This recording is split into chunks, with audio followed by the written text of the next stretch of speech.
시청자 여러분 안녕하십니까? 헬로티비 뉴스입니다. 알이 꽉 들어찬 도루묵과 양미리, 겨울철 동해안을 대표하는 어종인데요. 그런데 최근 몇 년 사이에 어획량이 반에 반토막이 나면서 어민들의 시름이 깊다고 합니다. 네, 특정 어종의 어획량이 이처럼 단기간에 급감하는 사례는 참 드문데요. 전문가들도 난감해하고 있습니다. 자원 회복을 위한 대책 마련이 시급해 보입니다. 최성식 기자가 현장 취재했습니다. 항구로 돌아온 어선에서 선원들이 그물을 내립니다.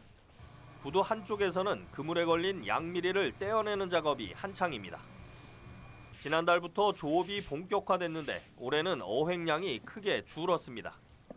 바로 옆에서 열린 양미리 도루묵 축제장도 애를 태우기는 마찬가지. 축제를 열었는데 물량 부족으로 위판 가격이 껑충 뛰었기 때문입니다. 어렵다는 건 말도 못하죠. 여기 속초에서 나오던 대표적인 생선들이 명태부터 이제 오징어, 도루묵, 양미리까지도 이제는 좀 부진해가지고 가을에 이거 축제는 하는데 양미리가 많이 안 나서 걱정이에요. 조업 경비와 그물 작업을 하는 인건비는 해마다 오르는데 어획량이 줄면서 어민들의 시름이 깊어지는 상황. 겨울철 동해안을 대표하는 어종인 도루묵과 양미리는 수온 상승으로 서식 환경이 변화하면서 해가 갈수록 어획량이 크게 줄고 있습니다. 강원도가 집계한 도루묵 어획 현황을 보면 2016년 6,600톤으로 정점을 찍은 뒤 해마다 어획량이 크게 줄고 있습니다. 특히 올해는 11월 현재까지 190톤이 잡혔는데 지난해의 40%, 최근 3년 평균의 20%에 불과합니다. 양미리도 2014년 연간 2,300톤이 잡혔지만 어획량이 감소했고 2020년 이후 1,000톤 아래로 떨어졌는데 올해는 그마저도 줄어 660톤에 그쳤습니다.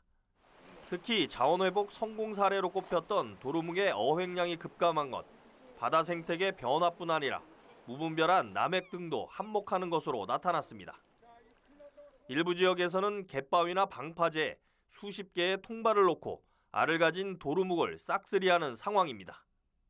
전문가들은 급격히 상승하고 있는 동해 수온과 해양 생태계 변화의 연관성에 주목하고 있습니다. 여러 요인들로 인해서 이제 좀 자원이 감소되지 않았나라고 생각이 들고 도루묵뿐만 아니고 모든 수산 생물들은 가장 어쨌든 민감한 것이 수온입니다. 연안을 들어와서 충분히 산란을 해야 되는데 산란할 수 있는 기간이 짧아지는 거죠. 그러다 보니까 그 영향이 좀 하나 있지 않나 생각을 하고 지자체와 해경은 어족 자원 보호를 위해 이달 한 달간 도루묵 불법 포획 특별 단속에 나서기로 했습니다. 전문가들은 도루묵 자원 급감에 대한 연구조사를 시행하고 해조류 군락지를 확대하거나 인공 산란장을 만드는 등의 대책 마련이 필요하다고 조언합니다. 헬로티비 뉴스 최성식입니다. 춘천시 한 주택가에 방치되고 있는 건물이 있습니다. 그런데 이 건물 벽면 전체에 누군가 지속해서 벽보를 붙이고 있는데요. 선정적인 단어가 다수 포함이 돼 있어 주민들이 민원을 넣어봤지만 수년째 달라지지가 않고 있습니다. 전소연 기자가 현장에 다녀왔습니다.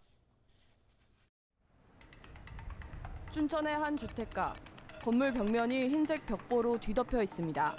누군가 흰천에 손글씨로 글을 적어 벽에 붙여둔 겁니다. 자세히 살펴보면 횡설수설 두서없는 내용이 대부분인데다가 선정적인 단어도 보입니다. 벽보가 붙은 건물 창문은 깨져 있고 안에는 곰팡이가 가득 피어 있습니다. 동네 흉물로 전락한 지 수년째, 주민들은 불쾌감을 호소합니다. 거의 7, 8년 됐어. 안 좋으니까 이 동네에서도 이것 때문에 지장했지 우리도. 거기 너무 사나워. 게다가 불과 200m 떨어진 곳에 초등학교가 있어 아이들 정서에 대한 우려도 나옵니다. 이렇게 붙여져 있으면 동네 아이들도 우리는 그러려니 하는데 아이들이 막 애를 줘라니. 주민들은 수년 전부터 지자체에 문제 해결을 요청했지만 달라지는 건 없었다고 말합니다.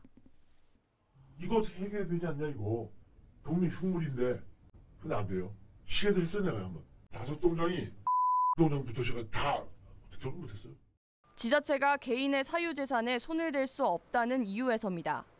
하지만 건물 외벽에 붙은 벽보는 지자체가 충분히 철거할 수 있다는 해석도 나옵니다.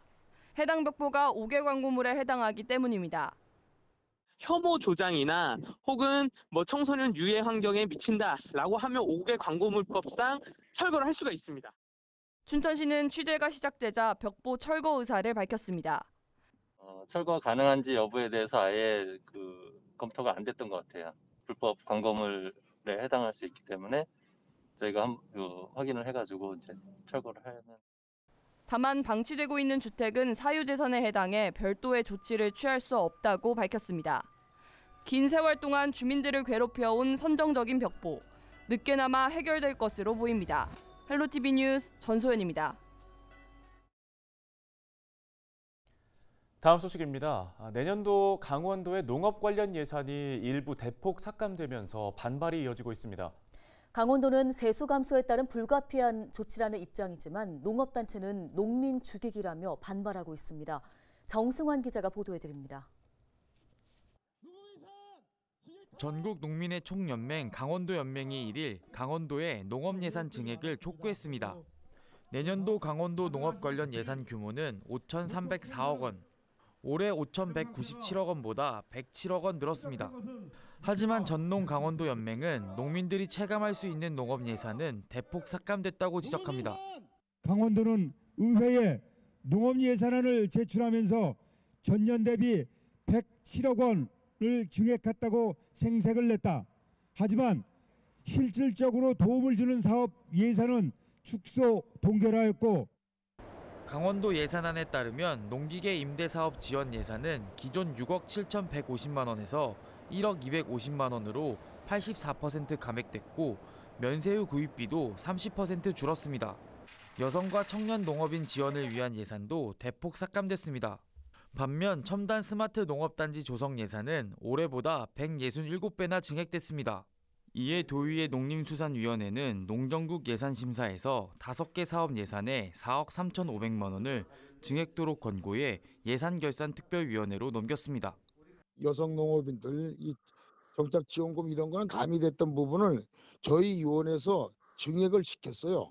기본적으로 당초에 심을 수 있는 예산들은 우리 농정부에서 심의를 해서 예산부서로 넘겼습니다. 청년 농업인 육성 지원 예산은 올해 예산과 동일하게 맞추도록 했고 여성 농업인 노동경감 지원 예산은 당초보다 2억 원 증액도록 했습니다. 하지만 전농 강원도 연맹은 특정 계층을 위한 농업 예산이 아닌 전체를 지원하기 위한 예산을 증액해야 한다고 주장합니다. 청년이나 이런 스마트팜, 사실 스마트팜을 저희가 부정하는 것이 아니고요.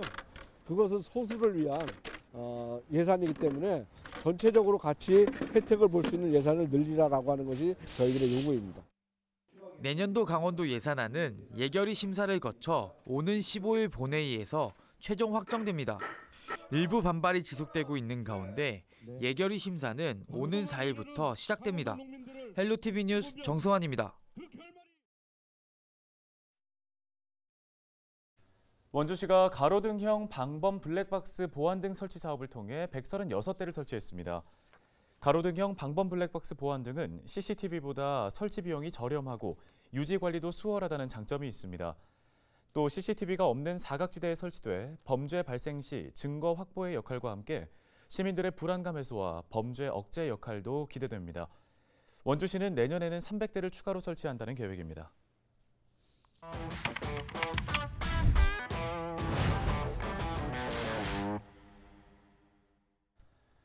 한때 온라인에서 화제가 됐던 단어가 있죠. 바로 블루베리 스무디. 어떤 억양으로 말하느냐에 따라서 수도권 사람인지 경상도 사람인지를 알 수 있다는 이유 때문이었는데요. 네, 경상도 사투리의 특징은 이렇다라고 말하기에는 대구와 부산, 경북과 경남은 참 다릅니다. 경북 내에서도 억양과 표현이 많이 구분된다고 하는데요. 안동과 문경, 경주 지역을 중심으로는 어떤 차이가 있는지 현지인들을 만나서 들어봤습니다. 홍하영 기자입니다. 라면 안 물기가? 라면 안 먹나? 라면 안 먹을겨? 라면 안 먹을래를 경북 사투리로 말해봤습니다. 사투리 영상이라고 하면 대구와 부산, 전라도와 경상도를 비교 분석한 걸 많이 보셨을 텐데요. 사실 대구와 대구 근교, 경북 곳곳에서도 단어와 억양이 많이 다릅니다. 구미 같은 경우에는 존댓말이 아닌데도 불구하고 이제 뒤에서 뭐 했어요? 이제 친구끼리도 좀 많이 다르다라는 걸 많이 느끼죠. 이제 외갓집 의성인데 이제 할머니나 할아버지나 마을분들을 만나면 이제 억양이 더 세거나 다르다 하는 것들이 조금 있었던 것 같습니다. 경북도청 SNS에 올라온 사투리 콘텐츠를 재구성해봤습니다. 아저씨 어디 가세요를 경북 여러 지역 판으로 나눠봤는데요. 아재 어디 가요? 아재요 어디 가니껴? 아재 어디 가는겨? 어디가 어디 사투리인지 아시겠어요? 오늘은 경북 중 세 지역을 중심으로 사투리를 분석해보겠습니다. 먼저 문경으로 이동합니다. 슝! 문경은 옆쪽으로 충청도와 인접해 있고 위쪽으로는 강원도와 인접해 대구 토박이 기자가 들었을 때 억양이 생경하게 들렸습니다. 그 문경 말은 그래요 안 그래요 이런 말이 나와서 이제 여자형 종결음이라 그럴까요? 강원도 말 같기도 하고 충청도 말 같기도 해서 우린 그래요 안 그래요 이랬는데 그는 그랬더래요 안 그랬더래요 여자는 같더라고요. 아니다 같다 하는 것보다 아니라 기라 이런 식으로 우리는 그 라자 저 덜에서 모를 숨고 있어요. 날이 선해지고 있어요. 옷 잘 챙기고요. 아재 어디 가요? 라면 끼는데 니 먹을래 안 먹을래? 경북 많은 분들이 여기 사투리 구분된다 라고 하는 경북 북부 안동으로 가봅니다. 네, 저 안동 같은 경우에는 밥 잘 쌌니껴, 많이 먹었니 더, 했니 더, 먹겨 무심하게 던지는 그 말들이 약간 싸우는 말투인가 신라시대의 왕족들과 양반들이 썼던 용어로서 상대방을 높이는 말을 함축되는 말이라고 합니다. 요새 저 안동 풍산 들게 나가면은 뭐가 누렇게 잘 이끌어 어른들이 한데 모여가지고 풍년제를 지내니다. 요새 아침 저녁으로 날씨가 새초무리한 게 많이 춥니다. 한데 나갈 때는 그저 옷을 뜨뜻하게 입고 나가세요. 아재 어디 가니껴? 한 젓가락 할리? 이번엔 경북의 동남부인 경주로 가봅니다.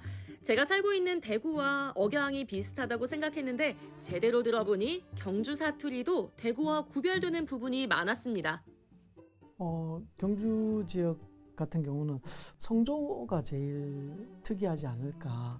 표준어권에서는 학교 가 이렇게 학교 가니 이런 의미를 쓰는데 학교가 이러면 너 학교에 있니 이런 뜻인 거죠. 하소, 주소, 뭐 가소 이런 나는 것도 많이 있는 것 같아요.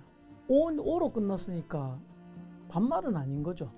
경주의 한 들에서 풍년을 기원하는 모순기가 있었습니다. 날이 선더거리해지니까 옷 단디 입어라. 아재 어디 가는겨? 내 지금 라면 끓였는데 먹을래 안 먹을래? 참 다르죠? 그런데 이렇게 들어보니까 비교도 되고 참 잘 들리기도 합니다. 하지만 지역에서 지역색이 묻어나는 말 많이들 느끼시겠지만 조금씩 옅어지고 있습니다. 당장 저만 해도 편하게 읽고 싶고 인터뷰하고 싶은데 암묵적으로 사투리를 안 쓰거나 덜 써야 한다는 생각이 들어서 억양을 최대한 참기도 하는데요. 옅어져가는 사투리에 대해 사람들은 어떻게 생각할까요?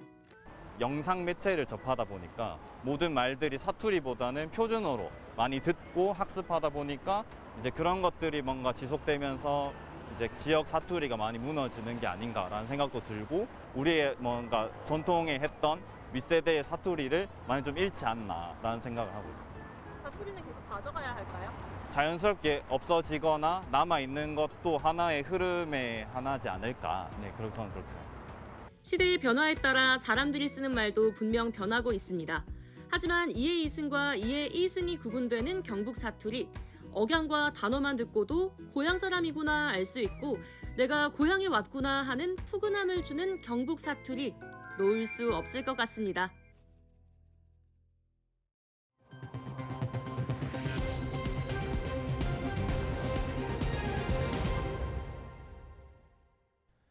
일일 오후 2시 20분쯤 양양군 원포리의 한 야산에서 산불이 발생해 40분 만에 꺼졌습니다.